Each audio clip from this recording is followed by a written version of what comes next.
In 1994, fire crews in rural Switzerland stumbled into something that looked more like a medieval sacrifice than a house fire. The flames had already burned most of the structure down, but in the smoldering remains they found bodies, and dozens of them. Some were dressed in ceremonial robes, some had been shot, others suffocated, dragged, or burned beyond recognition. There were star patterns on the floor, candles, swords, and a child's corpse. It wasn't just one death scene, it was multiple, in 2 different towns, and across the Atlantic, in Canada, 5 more people were found dead. Same style, same cult, same date. The group responsible called themselves the Order of the Solar Temple, and they didn't believe they were dying. They believed they were ascending. This wasn't a fringe movement. This was a well-financed network of doctors, architects, even politicians in ranks. And when it unraveled, it left behind a string of ritualized mass deaths stretching from Geneva to Quebec.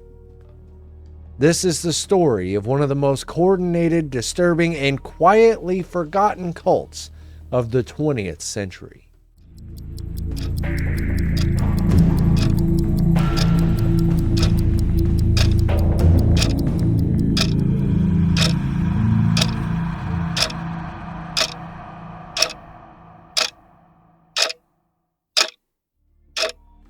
It started with 2 men, Luke and Joseph. Luke was the face, charismatic, articulate, and strange. A Belgian homeopathic doctor who drifted into New Age mysticism in the 1980s. Luke became known for his public talks on holistic healing, cosmic energy, and the spiritual failures of modern society. He claimed we were on the edge of a global collapse, and only those spiritually prepared could transcend it. Joseph was the operator, a former jeweler and watchmaker from France. He had an obsession with order, secrecy, and ritual. Where Luke drew crowds, Joe built hierarchies. He believed in reincarnation, bloodlines, and a hidden spiritual elite guiding humanity. The 2 met in Geneva in the early 80s. Together, they formed the Golden Way Foundation, which started as a wellness movement but quickly evolved into something else. By 1984, it had become the Order of the Solar Temple, a secret society modeled loosely after the Knights Templar, complete with robes, swords, and candlelit ceremonies. But behind the theatrics was something far more dangerous. At its core, the order taught that Earth was nearing spiritual collapse. The only hope was transit, a purification process that would allow enlightened souls to leave this world and journey to a higher realm. That realm, according to the group, orbited the star Sirius. Members were told they were part of a sacred lineage connected to the original Templars. They performed rituals in secret rooms, chanted prayers written in a blend of Latin and French, and participated in symbolic initiations. The deeper you got into the order, the stranger it became. Joseph claimed to receive instructions from spiritual entities known as the, quote, Masters of the Rosy Cross. These masters were said to be elevated beings who communicated directly with him, offering cosmic wisdom and guidance for the order's next steps. He framed their messages as divine mandates. Disobeying him wasn't just insubordination. It was seen as defying the spiritual universe itself. He taught that his daughter was conceived immaculately and was destined to be a cosmic messiah. Joseph convinced his inner circle that his daughter Elodie had been born without sexual contact, essentially a virgin birth orchestrated by celestial powers. She was portrayed as the vessel for a new spiritual age, which gave Joseph added authority, not just as a prophet, but as a father to a divine figure. When doubts surfaced, that story would later be used to justify unthinkable actions. He promised select members they would escape Earth's moral decay by dying in sacred ceremonies that would carry their souls to Sirius. This was the ultimate reward, transcendence. The transits were positioned as carefully chosen moments of liberation, with death serving as the doorway. Members were told their bodies were merely shells and that their sacrifice would trigger rebirth on a higher plane.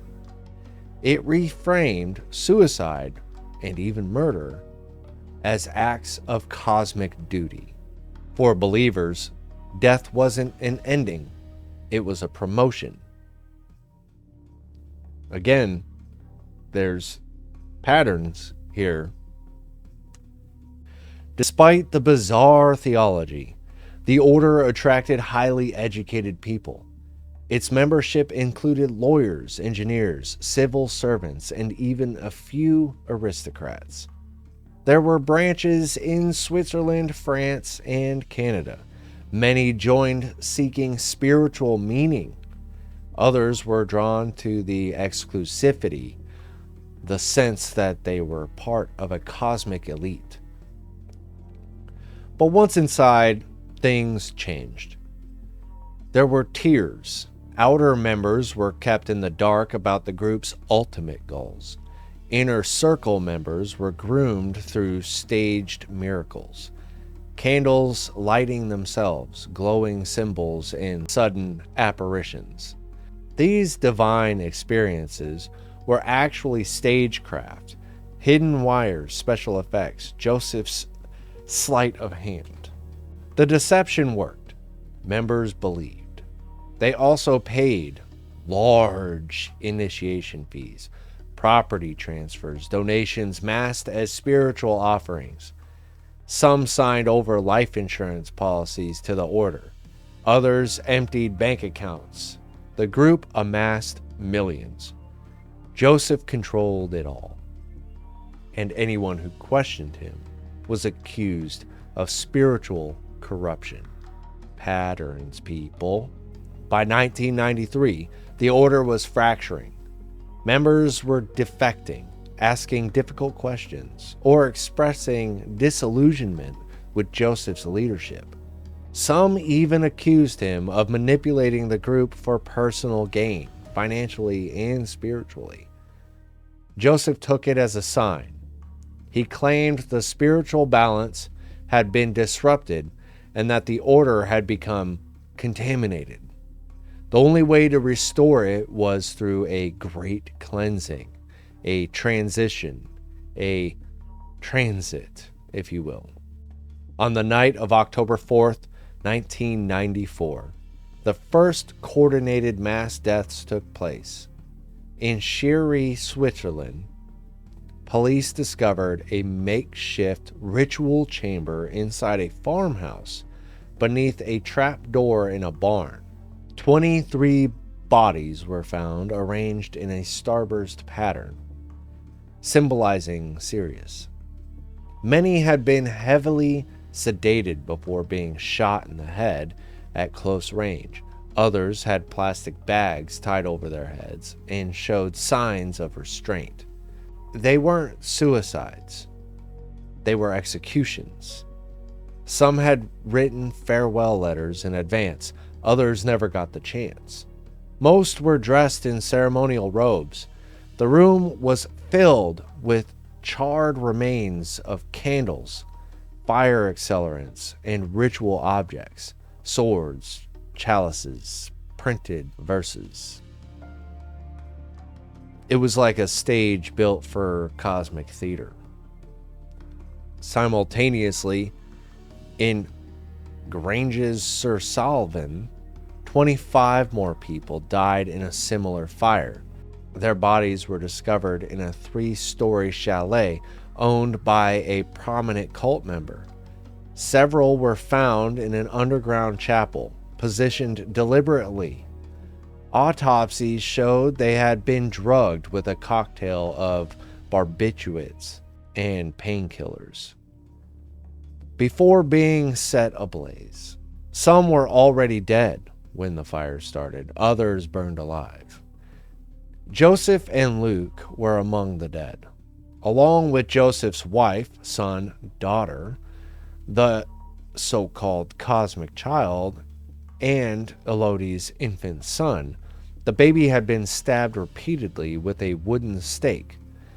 Joseph had reportedly declared the child impure, claiming he had been born of corrupted lineage and would disrupt the spiritual order of the cosmos. That's insane. That's absolutely insane. Across the Atlantic, in Morin Heights, Quebec, 5 additional bodies were found inside a burned-down chalet.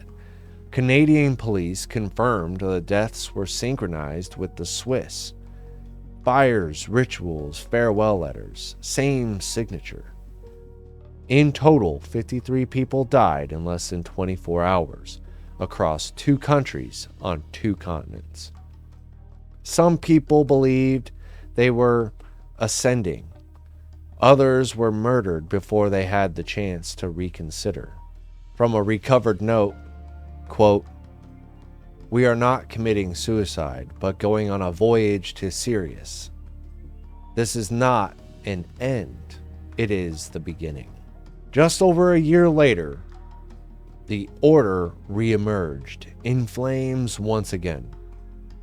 On December 15th, 1995, hikers in the Vercors Mountains of France stumbled upon a scorched clearing. In the snow, partially covered in ash, were the charred bodies of 16 people arranged in a circular formation. Some were bound at the wrists. Others had been shot in the head. All had been exposed to gasoline or other accelerants. The ritual symbols were nearly identical to the ones found in Switzerland. A sunburst star, remains of robes, burned swords, and cryptic writings referring to cosmic rebirth. Among the victims were 2 children under the age of 10, a former public official, and a psychologist who had once worked with trauma victims. French investigators determined that many of the dead had disappeared months earlier. Their families told they had, quote, gone off grid to find spiritual clarity. The deaths weren't spontaneous.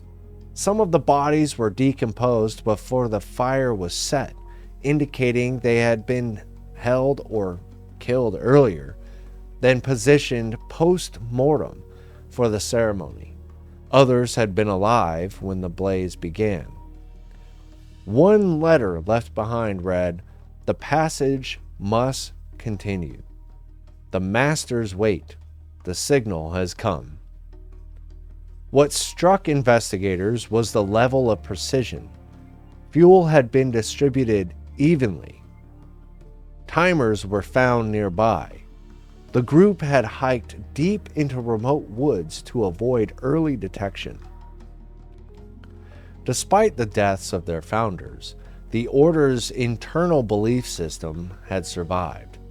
The doctrine was intact and apparently still spreading. On March 22, 1997, fire broke out in a rural farmhouse in Saint-Casimir, Quebec. It was supposed to be abandoned, but neighbors reported seeing faint light the night before. Fire crews found 5 bodies, 2 adults, 3 children.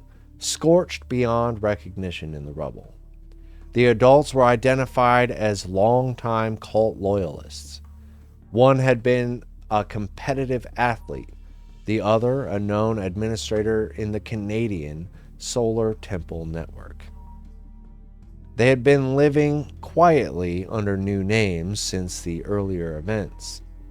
Inside the house, investigators found a cache of evidence: ritual diagrams and maps pointing towards Sirius, timers and ignition wiring, a stack of cassette tapes labeled Final Instruction, one handwritten letter reading, "The Masters are calling. Our return is now." This is nuts, dude. What was most chilling, authorities also found plans for additional transit sites, other properties marked for fire rituals, including one that had been purchased under a shell corporation. Had the authorities not found this farmhouse when they did, it's possible more deaths were planned. Toxicology reports showed the children had been sedated. The adults died from smoke inhalation, but forensic markers suggest they had attempted a controlled self-immolation using gasoline, similar to the earlier events. The St. Casimir case is considered the final confirmed ritual killing linked to the order. After that, the trail went cold. No more fires, letters, and no more known survivors. But the evidence suggested the cult may have been preparing for future events that never came. The Order of the Solar Temple defied easy categorization. It was part doomsday cult, part New Age mysticism, and part multinational scam. Luke may have believed in what he taught. His lectures were consistent, and his obsession with celestial cycles ran deep. But Joseph operated like a stage magician. He faked miracles, created illusions, and profited off every ounce of belief he engineered. He used projection equipment to manifest fake visions of divine beings. He used hidden audio to simulate divine voices. He dressed up occult psychology as spiritual law. All of it was designed to transfer control upward until everything in the order pointed back to him. And the people who followed them, they weren't isolated rural farmers. They were urban professionals, engineers, doctors, and psychologists. They were promised spiritual rebirth. They were told they were chosen, and they were handed a script to die by. That's the real horror of it. Not that a cult convinced people to die, but that it did so through beauty, ceremony, and meaning, without ever raising its voice. Today, the Order of the Solar Temple is rarely mentioned. It never became a household name like Jonestown or Heaven's Gate. Its violence was quieter, more fragmented, but no less horrific. Yet the core mechanics it used still show up today. Charismatic leaders claiming divine authority, closed systems of belief, rituals framed as psychological breakthroughs, promises of salvation in exchange for obedience and often cash. Some researchers believe remnants of the order may still operate under new names in Europe, adopting less extreme doctrine while keeping the structure. Others suspect the ideology has simply dispersed, showing up in other spiritual movements, especially those with heavy Templar or esoteric influences. What made the Solar Temple unique wasn't just its belief in ascension, it was the professionalism of its execution, coordinated transits, planned deaths, and near flawless secrecy. That model still exists. It just evolved. The Solar Temple didn't preach hate. It didn't build bunkers. It didn't rant on street corners. It operated behind closed doors, in velvet robes and candlelight. It used elegance to hide rot. It used status to deflect scrutiny. And that's what makes it so dangerous. Cults don't always look like cults. Sometimes they look like retreats or charities or exclusive clubs. They use the language of transformation, ascension, awakening, enlightenment to lure people into giving up their agency. And when one person is placed above question, when ritual becomes obedience, and when belief becomes currency, anything can burn. The Order of the Solar Temple wasn't just a tragedy, it was a blueprint. And unless we learn to recognize it, we may see it again, robed in a new name, staring at the same star.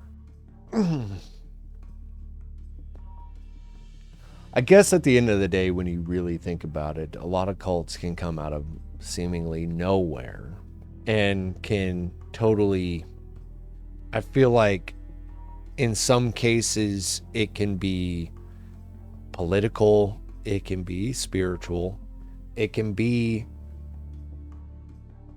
about anything that you want. But at the end of the day, you know, one of the main things to look out for is if they're telling you to cut your family off. Like, that's one thing that I've noticed that it remains consistent between all of these cults is they cut off their old friends and their old family and just become nothing but that cult. So if that's something you're noticing in a group or anything that you're in, I suggest, you know, maybe reevaluating what's going on there. As always, sources will be down in the description and coming up in the credits. And thank you for watching.